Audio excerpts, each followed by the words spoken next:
मित्रों, आज भारतीय जनता पार्टी के करोड़ों कार्यकर्ता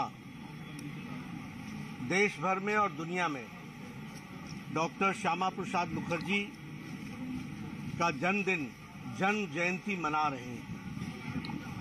हम सबको मालूम है कि 6 जुलाई 1901 को महान राष्ट्रभक्त, महान देशभक्त, सांस्कृतिक राष्ट्रवाद के उद्योतक और महान शिक्षाविद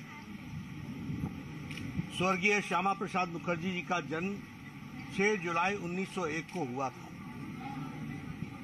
उनकी तीक्ष्ण बुद्धि और एक महान शिक्षाविद का परिचय इस बात से मिलता है कि 33 वर्ष की आयु में ही वो कलकत्ता विश्वविद्यालय के कुलपति बन गए।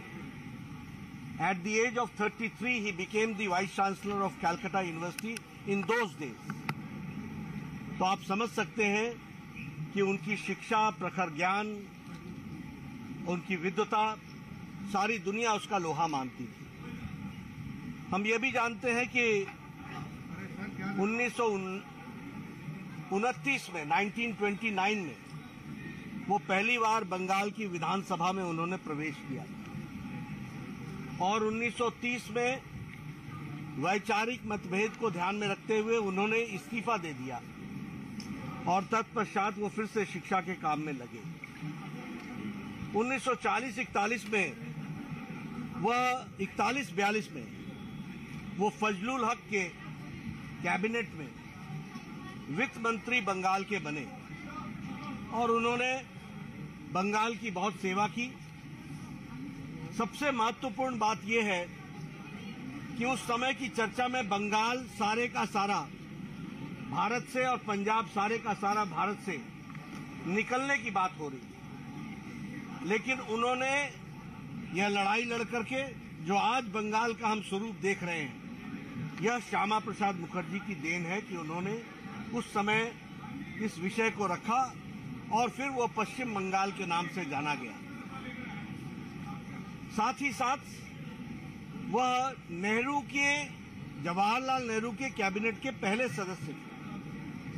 वह इंडस्ट्रीज मिनिस्टर बने, उन्होंने उद्योग की नीति रखी और साथ ही साथ उन्होंने खादी ग्रामोद्योग की भी स्थापना की। एक महान विचारक, एक महान शिक्षाविद ने बहुत कम समय में ही जो औद्योगिक नीति थी उसके माध्यम से भारत को मजबूती प्रदान करने का प्रयास किया, लेकिन नेहरू जी से विचारों से अलग होकर के उन्होंने इस्तीफा दे दिया और उन्होंने भारतीय जनसंघ की स्थापना की। और भारतीय जनसंघ की स्थापना का कारण यह था कि नेहरू जी की तुष्टीकरण की नीति, अपीजमेंट की नीति से वो दुखी भी थे, चिंतित भी थे, व्यथित भी थे। और उन्होंने कहा कि नेहरू जी, जो आप धारा 370 लगा रहे हैं, ये देश के लिए घातक है। और उन्होंने नारा दिया, एक देश में 2 निशान, 2 विधान, 2 प्रधान नहीं चलेंगे। और इस बात को लेकर के 11 मई को वह जम्मू कश्मीर में बिना परमिट के, उन दिनों परमिट पर जाना पड़ता था जम्मू कश्मीर में, उन्होंने सत्याग्रह किया। उन्होंने कहा कि मैं बिना परमिट के जाऊंगा, यह भारत की धरती है, यहां किसी के भी परमिट रहने की जरूरत नहीं है। और उन्होंने एक देश में 2 निशान, 2 विधान, 2 प्रधान के पक्ष को रखते, 2 नहीं चलेगा, इस बात को रखते हुए उन्होंने इसके विपक्ष में अपने आप का सत्याग्रह किया। 11 मई को उनको गिरफ्तारी हुई और श्रीनगर के जेल में 23 जून की प्रातः उनका निधन हुआ, रहस्यमय तरीके से निधन हुआ। उनकी माताजी ने एक लंबी चिट्ठी जवाहरलाल नेहरू जी को लिखी कि इसकी इंक्वायरी होनी चाहिए। कांग्रेस जाने, नेहरू जी जाने कि उन्होंने क्यों यह इंक्वायरी नहीं कराई और रहस्यमय तरीके से हम लोगों ने अपने प्रिय नेता श्यामा प्रसाद मुखर्जी जी को खो दिया।